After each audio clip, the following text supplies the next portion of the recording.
আজ সীমান্তবাসীর মাঝে আমরা যা দেখি তা একটি জাতির আত্মবিশ্বাস, ঈমান, দেশপ্রেম এবং সার্বভৌমত্ব রক্ষার অঙ্গীকার।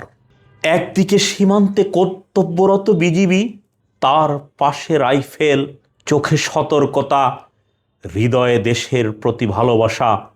দায়িত্ব পালনের মাঝেও তিনি মহান আল্লাহর দরবারে সেজদাবনত। এই দৃশ্য মনে করিয়ে দেয় বাংলাদেশের সীমান্ত পাহারা দেয় শুধু অস্ত্র নয়, বরং দায়িত্ববোধ, সততা আর অটুট মনোবল। অন্যদিকে সীমান্তের শ্রমিক, কৃষক, ছাত্র, যুবক, জনতা সবাই এক কাতারে, তাদের কণ্ঠে ধ্বনিত হচ্ছে নারায়ে তাকবীর। এই স্লোগান তাদের কাছে সাহসের, আত্মমর্যাদার আর অন্যায়ের সামনে মাথা নত না করার। যখন সীমান্তের নিরাপত্তা, জাতীয় স্বার্থ এবং সার্বভৌমত্ব নিয়ে উদ্বেগ সৃষ্টি হচ্ছে, তখন এমন দৃশ্য জাতিকে শক্তি দেয়, চক্ষুকে শীতল করে। একটি দেশের সব থেকে বড় শক্তি তার বাহিনী নয়, বরং সচেতন জনগণ। প্রতিপক্ষের কাঁটাতারের ফেন্সি বেড়া, সীমান্তে উস্কানি কিংবা মদ্যপ উদ্ধত বাহিনীর আস্ফলন, এসবের কোনো শক্তি বাংলাদেশের সার্বভৌমত্বের বিরুদ্ধে টিকতে পারবে না।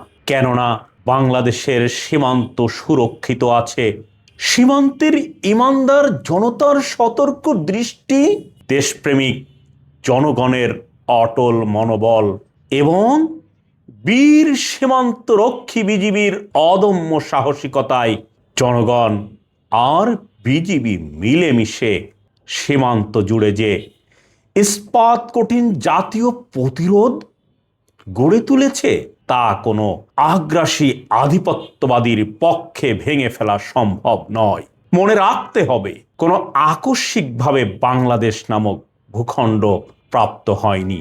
এটি হাজার বছরের সংগ্রাম, প্রতিরোধ, ত্যাগ, ক্ষুধা, দুর্ভিক্ষ, রক্ত, মৃত্যু আর শাহাদাতের বিনিময়ে অর্জিত এক মহিমান্বিত জাতিসত্তা। এই ভূখণ্ডের প্রতি ইঞ্চি মাটি, যেখানে মিশে আছে আত্মত্যাগের ইতিহাস, স্বাধীনতার আকাঙ্ক্ষা আর আত্মমর্যাদার অমর অঙ্গীকার। বাংলাদেশ কেবল একটি রাষ্ট্রের নাম নয়, বরং এটি একটি জাতির অবিনাশী চেতনা, গৌরব ও আত্মমর্যাদার প্রতীক। আরও মনে রাখতে হবে, কাঁটাতারের বেড়া একটি সীমারেখা মাত্র, কিন্তু জাতির ঐক্য, জনগণের দেশপ্রেম সেই অজেয় দুর্গ, যার সামনে সব আগ্রাসন একদিন ভেঙে খান খান হয়ে যেতে বাধ্য। আজাদি জিন্দাবাদ।